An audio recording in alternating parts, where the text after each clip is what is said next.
guys, and welcome back to another video. In this video I'm going to be talking about the books that I read in December 2021. So I actually surprisingly read quite a lot in December. This is because mainly I think two things. Number one, I was reading a lot of kids books and picture books, e.g. And number two, I have gotten into audiobooks as well. This is something that, I don't know how you guys feel about it, but I never really liked audiobooks. I never really got on with them. I tried it like once many years ago, didn't really like it. Obviously just had a very bad experience with that one, and that was it. I just decided audiobooks are not for me. However, this month, I decided that I want to give it another go, and I am so glad I did because I've listened to 4 audiobooks just this month already. So I'll talk a bit about that when I get to it. But first of all, I started reading A Quiet Kind of Thunder. It feels like absolutely forever ago that I read this. I think I mentioned on my last video because I think I was about halfway through it on my November roundup. Quiet Kind of Thunder, which is a brilliant title. It's about 2 teenagers, one girl who is a selective mute and one boy who is deaf, and it's about their relationship and their friendship, and it's about how they communicate and how the world can mistreat you sometimes because of differences like this. A really interesting read in terms of how language is interpreted and how it's sort of about their friendship and about the way they communicate with each other and about how you can still communicate with each other despite any impairments that you may have. This was very interesting to read from someone that has got a hearing impairment myself, because there were some things that I kind of understood, but there were some things because Reese, who is deaf, the deaf boy in this character, because he's sort of like the more extreme version of my impairment, it was interesting to see how he goes about the world as well. And I think that if you are looking for a read that kind of explores diversity, this is one that can do that for you and that can kind of shed light onto different disabilities out there, because I think a lot of people still at the moment, when they think of disabilities, they still think of someone in a wheelchair or someone on crutches, and disabilities doesn't have to be a physical thing. It can be an impairment thing, a sensory thing, a neurological thing, whatever it is. So yeah, I really enjoyed this. It was a younger audience read. I think it's more for kind of like teenagers. It's about fitting in at school as well, so perhaps more for people that started secondary school or in secondary school, but I did enjoy it nevertheless. So as I mentioned, I then moved on to audiobooks in December, and at the time we were still going into the office, and this was the perfect reason to start, because I was like, I am walking or driving if I'm lazy to the station my end, which is like 20 minutes, and then I'm on a train for 45 minutes, but I normally read a physical book at that point. And then my walk from the station Charing Cross to my office is like 20-25 minutes, and all those times obviously I'm then doing it back again. That is the perfect time to be listening to audiobooks, because I don't really do anything normally. I wouldn't even listen to music, so I was like, what am I doing? I'm wasting this time where I could be listening to audiobooks. So I gave it a go. I've started with Audible. I don't know what other people use, and if you do have any recommendations of like better sites or whatever, please let me know, because I'll be interested. But I've signed up with a 30-day free trial with Audible.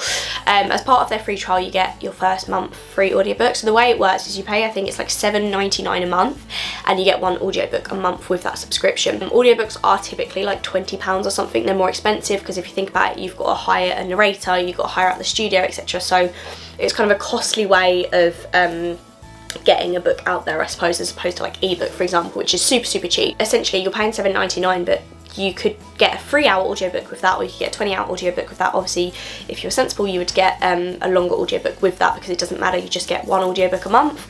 So I think it's quite a good subscription, to be honest, from my point of view.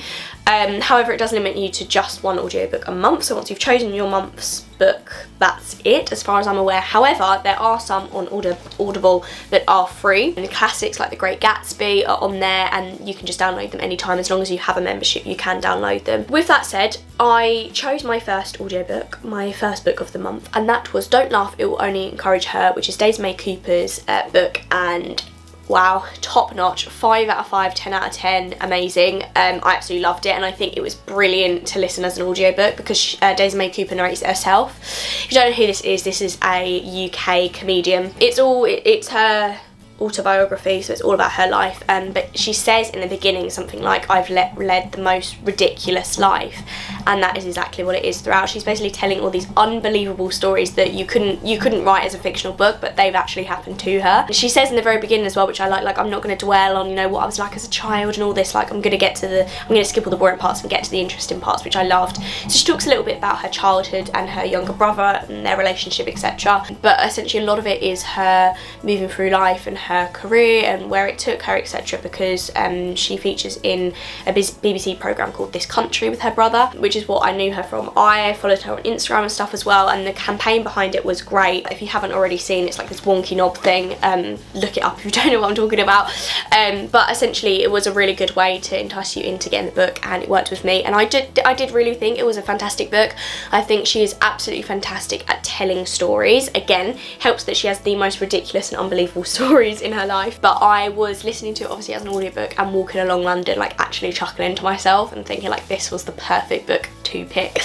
So I definitely recommend it. I then I went into the Sainsbury's near me and saw the hardback version of the book as well, and I suppose there are some pros and cons to that because for example in the physical book you have some of her drawings, some photos, etc., which you can't obviously see if you buy the audiobook. Nevertheless, I think there were you can hear her playing out like her dad's character, for example. But yeah, overall I thought that was a like 10 out of 10 book, and I probably would like listen to that again. Just something, if you're up for something funny and easy, then yeah, Don't Laugh It Won't Encourage Her by Daisy May Cooper. The next couple of books that I read were work ones, and they come out in January 2022. So the first one is The Window. This one I don't actually have a physical copy of because I read it when I was in the office because it took about 5 minutes, and then I'm waiting for my one from the warehouse to come through. The Window is a very niche book. It's about bereavement and it's about death and grief, very sadly, about a little girl who loses her grandfather. So this is the kind of book for younger children that are learning to deal with their emotions. In my personal opinion, I think it's quite brutal in a way. I don't know if that's the right word to use, but it doesn't kind of like beat around the bush. It's, you know, saying like this is what death is, it's going to be sad.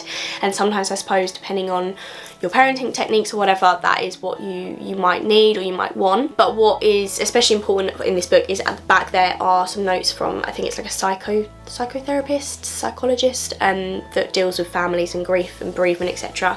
And she kind of gives some advice and tips and then a helpline. Then moving on to something a little bit cheerier, I read The Little Things by Emma Dodd. Emma Dodd is an international bestseller, and in January, I think this is the 6th of January, this comes out, The Little Things. It is a super, super cute foiled book. As you can see on the front there, it shines, and inside it's got some foil as well. And it's just this cute little book about little pandas, it's the little things. Basically, the message behind it is, it's the little things that matter in life. So, as you can see, there's like the foil there. I don't know if that shine is going to be able to show up. But yeah, it's this like really, really beautiful, colourful, cute book. Definitely like a nice baby shower gift or a new mum gift, or it's like, it looks quite big compared to my face, but it's actually not. It's very thin, it's very lightweight, etc. So yeah, I love this one. I then moved on to another audiobook. As I mentioned, as part of Audible, there are some books on there that are free, either some classics or random ones like this. So this is called Nothing Ever Happens Here. I really enjoyed this one. Again, this is potentially for a younger audience, and I think absolutely necessary for anyone going through something similar or to educate yourself. This is about a girl whose father comes out as transgender, and it's about his transition, about how the family deal with it, and how she learns to fit in at school and not keep it a secret anymore. Such an important book. I felt that the issues were covered in a very sensitive way and in a very honest way. You know, she's a teenager that doesn't understand this. Her sister and her get impatient, you know, why is this happening? No, this isn't fair on me. Before obviously coming to realise that actually they are a very healthy family. This is them learning about what transition is. Yeah, there are some slightly kind of sadder bits in it, but overall I would say it's a fairly happy story in a way. It's about her like learning to fit in at drama club at school as well. And I just really, really enjoyed listening to this one. Something completely different that I wouldn't normally read personally, but I'm really, really glad I did. So yeah, I listened to that as an audiobook. The next 5 books that I read were all picture books that I published by Bonnier Books UK. So I got these from work. The first one is from the Template imprint, and it's called Fred Gets Dressed. You could argue similar along the theme of Nothing Ever Happens Here. The story is essentially a young boy that is running around his house butt naked, and he doesn't want to get dressed, e.g. I just think it's quite cute. Obviously that is the extent of the nudity you see in this book, but at the end of the book he dresses in his mum's clothes. So it says, now Fred is dressed, and in the end it says, well, almost dressed. It's kind of a light-hearted, funny book. It's kind of a, I want to say a more kind of like serious tone just because of the colour choice of the book. Like, as you can see, they're all kind of dark colours. There is the odd pink colour in there, but darker colours there. So that was Fred Fred Gets Dressed on the template imprint. Also on the template imprint is a more of a Halloween read, Don't Look at It, Don't Touch It. I forgot that I read this one, to be honest, but then I remembered exactly what it's about. It's about not following the rules and not doing as you're told. These two people, I thought it was started with more than that. Yeah, it's a group of people, they start and they find all these different clues and it's like, don't touch it, don't do it, and obviously they do. And one by one, a person goes missing. And for some reason, these people keep following, these children keep doing what this says, even though it says, don't touch it, don't open this, don't go through this door. But in the end, you see that it turns out to be a very happy ending and a surprise that I didn't see coming. Definitely a funny one for kids, and yeah, that's it, don't look at it, don't touch it. The next one is a more feelings-based one, and it's called How to Mend a Friend. This is, I'm pretty sure this has either won an award or been nominated for a lot of awards, and I can totally see why. It's about how people deal with different things in a different way. So, you know, some friends like to share their hearts to show you that they care. Some friends be with you even if they're afar. Like, it's full of these really detailed, thorough illustrations, minimal text, but it basically is explaining the differences between all of us. Some people prefer to be alone, some listens, others tell. It's basically a hopeful story for kids that are dealing with any kind of sadness, and emphasising the point that we all deal with it in different ways and you can help people in many, many different ways. This book is on the Studio Press side. This is by Rochelle Humes, who we all know is a celeb. She wrote the Mega Magic Teacher Swap, and it's about basically these two girls. They have this teacher, and then in the start of the new school year they're told that they're not going to have her anymore, it's going to be a new teacher, and they're like, no, we don't want that anymore, and so they cast this magic to have her old teacher back, and they realise that actually sometimes what you wish for isn't what you want, and the path that was planned out for you is the right one in the end, and they kind of learn that story through this Mega Magic Teacher Swap. A fun book, definitely one for schools as well, because it is all about being at school. Yeah, that's that one. And the last picture book is Love Is by Sarah Maycock. This comes out in January 2022. This is again foiled. It's a very, I almost want to say like traditional kind of picture book. The illustrations, if you see what I mean, they're very kind of neat, very sketchy. It's a beautiful collection of explaining what love is. So some people, kind of similar in a way to How to Mend Your Friend, experiencing the differences. You know, love is this, love is that. It can be many different things. It can be shown in many different ways. It's a big book. She's also got a book called Sometimes I Feel, and we're also publishing a mini hardback gifted edition of that this January as well. So that is Love Is by Sarah Maycock. The next two books that I read, again, were audio books. As it was December, I don't normally do this, but I wanted to read a festive read, so I listened to A Boy Called Christmas by Matt Hague. I didn't even realise Matt Hague wrote fictional books like that, or I just know that he's got some non-fiction kind of like self-help, mental health books. But Boy Called Christmas I really, really enjoyed. It was narrated by Stephen Fry, who I thought was the absolute perfect narrator for the book. He could do different voices, different accents, and really kind of build up the tension. I wish I had this as a kind of like Christmassy read. If you think that you know like what happened to Father Christmas and how Father Christmas came about, then think again, because this tells you a different story. The word that comes to mind when I think of this book is bravery, and it's all about this little boy and his dad leaves him to go on this big hunt, and it's about him finding his dad, going up to Elfhelm, discovering elves. A fun, adventure-filled, brave quest kind of story, but perfect for Christmas time. The next audiobook I read, again, was free from Audible, called Say Yes by Elle Kennedy. I don't know what I think of this still. An easy listen. I mean, it only took like an hour or two, I think. It's a very, very short one. It has like 10 chapters. I didn't really read the blurb or something. I was just like, yeah, it looks like a cute romance story. So it starts off with this woman who's going to her old friend's wedding. She hasn't seen her friend in like a good few years. Going to this wedding, she stays at the hotel, and she's on like a dating app like Tinder, swiping left and right, etc. She matches with this guy, sleeps with him. It kind of turns into a bit of like erotica, I want to say. And I looked up Elle Kennedy's other books, and I feel like that's maybe her thing, because I was listening to it and was like, I'm gonna have to turn the volume down in case someone hears what I'm listening to. I listened to the whole thing, but if you're into that, fab, but prepare yourself, because it wasn't what I was thinking it was going to be. I thought it was going to be a more heartfelt romantic book, which it basically wasn't. It was kind of a mix between erotica and comedy. It was a kind of light-hearted, funny listen. The storyline, the twist in it, potentially not very believable. Maybe someone will come for me for that. I don't regret listening to it at all, because I kind of just think it was an easy listen for one evening.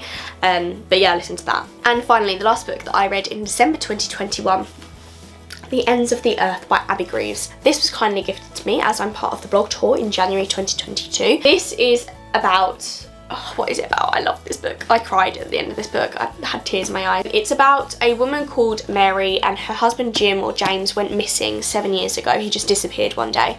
And it's about her standing outside Ealing Station with a sign saying, "Come home, Jim," every day after work. She's been doing it for 7 years. She lashes out one day and it gets filmed and gets put on social media, and it kind of blows up, and a journalist meets her on the train and wants to help her find Jim and help him come home. It's almost a discovery book. You're kind of... The whole storyline, the underlying message is what happened to Jim, where did he go? It splits in time back to when Mary and Jim were first like in their relationship, in the beginning stage of their relationship and how they met, etc. And then it goes back in other chapters to the present day about the journalist trying to help her discover what happened to Jim. There is a twist that I definitely didn't see coming. It's about relationships. It's about how seemingly perfect relationships are not always perfect. It really didn't take me that long to read at all, considering it's like 400 pages as well, and I'm a slow reader. I felt that it was a very honest book. It was a very realistic book. I felt that it was very touching. I felt so pleased to have read this. It just, I don't know, it just really got me. There were some quotes I took away from it as well. But yeah, I would definitely recommend this for whatever you're into, really, because there's a bit of romance, there's a bit of friendship, there's a bit of almost like a thrillery, tense kind of vibes to it. But I really recommend this, and I'm so glad that was the last book that I read of 2021 because it was fab. So they are all the books that I read in December 2021. I'm currently reading 2 books at the moment. I'm reading, this is sort of not really reading it because there's not many words in it. Your Work Wellness Toolkit was kindly gifted to me by Watkins Press. There's minimal words in it. It's more like a workbook, as you can see. There's space to write in it, which I think is a really nice book to be reading at the moment, actually, because it's about a week until I return back to work, and instead of feeling really daunted about going back to work, I think this is helping me to feel a bit calm and feel like going back to work is more of an approachable situation to be in, rather than dreading it on that Sunday night or Wednesday night, Tuesday night, wherever it is actually going to be. I'm also at the same time as reading that as reading Regretting You by Colleen Hoover. I absolutely loved It Ends With Us by Colleen Hoover, my favourite book of the year by far. Then I realised that she's written about a million other books as well, so I was like, right, on my Christmas list I'm definitely going to have some of her books on there. So my parents kindly gave me Regretting You. I'm about a quarter of the way through and it's really sad so far, but really good, and I think she's going to be my new favourite author. So they're the 2 that I'm reading at the moment. What did you think of this? Was this a very long video? Yes, it was, but I kind of read a lot in December, so I'm quite pleased with myself. Hopefully going to be reading a lot more next year as well. Have you read any of these? What did you read in December? What are you looking forward to reading next year? I'd love to know. Make sure you're following me on all socials. I'll put them down below, and see you very soon. Thank you for watching. Bye.